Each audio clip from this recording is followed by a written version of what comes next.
surrogate decision-making capacity, supports to be able to make cognitive choices. We keep it in the medical area for guardianship and capacity to consent to treatment, and but we don't put it into these disability rights arenas, human rights, and it is in the convention. It is very clearly spelled out. Article 12, if you want to go look it up, it's my favorite article in this convention because it really talks about everybody is included in here. And even though we have legal systems throughout the world that say, we may decide you're cognitively incapable of making choices as a citizen, probably every state's party has that kind of law.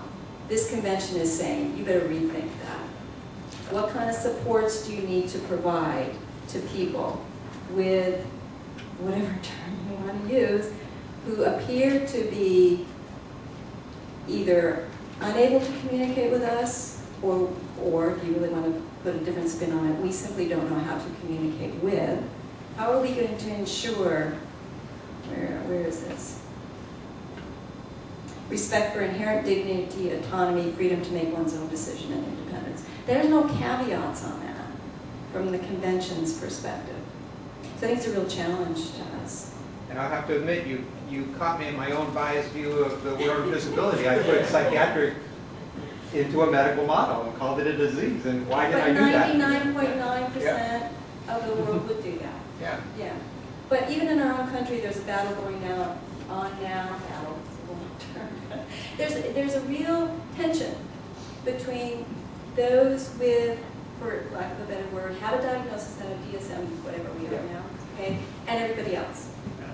And I actually heard some advocates in the state legislature trying to think about the economic situation in our state and how we're going to prioritize services to those with developmental disabilities. And so a suggestion was made, well, join with everybody else. All the other disability advocacy groups join all together and don't let anything get cut. And they said, no, the people over there in mental health have never played with us. We're not including them. They could go advocate for themselves. But it was just kind of a, okay. I mean, there's a real dichotomy, in the way we think about it. So the convention doesn't want you to do that. And that's a long-term change from the way I think most of the world has thought about it. Okay, I think we're going to, questions. You guys want any questions? A couple more questions? Okay, let's do one more question. Sorry.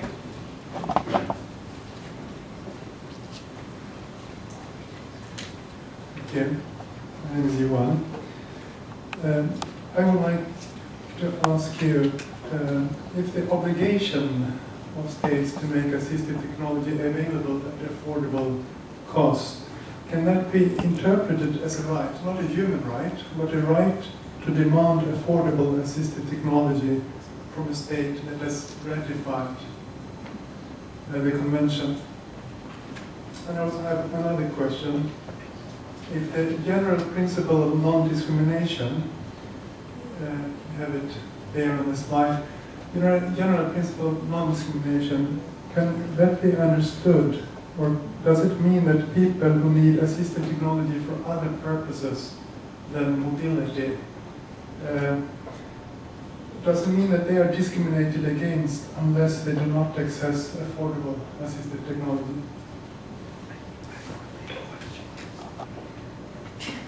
Just one line, the human right to health. I didn't hear you mention that. I wonder if that's the right that does ask you, the states, to respect, protect, and fulfill your human right to health includes that kind of assistive technology affordability. I think I'm making the connections, but I'm not sure. Maybe not. I think that's a really important distinction, is that the state's party has the duty, and the individual with a disability in all of these can argue, the state's party, my government is failing in their duty. And I have a right to have my state party do that. So yeah, I think it looks like a right to assistive technology, but it's not written like that. It's not written, a person with a disability has a right to.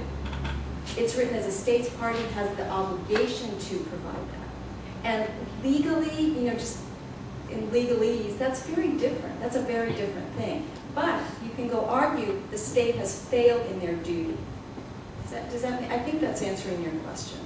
Yeah. Affordable, I'm not sure I'm understanding that connection. I'm not sure I understand what you're asking about affordable. The state has a duty to, provide effective, affordable, blah, blah, blah. Doesn't mean that they have to pay for it. They just have to ensure that it's there. Provide, they have to make sure that their citizens have access to it. It's only in relation to mobility devices. It's mentioned that devices should be made affordable. Ah, okay. That's the only place where they mention that. Okay.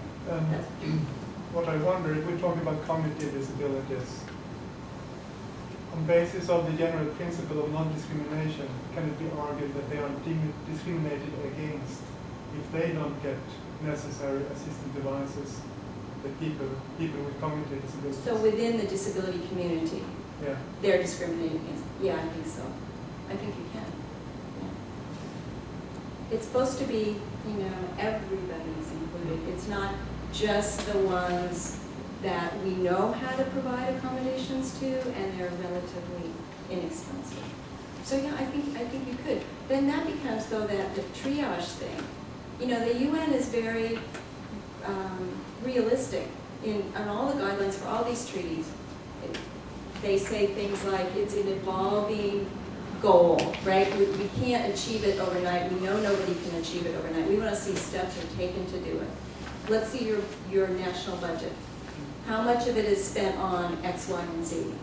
And if it looks like you have nothing in your national budget focused on ensuring implementation of the Convention on the Right, we're going to call you on it.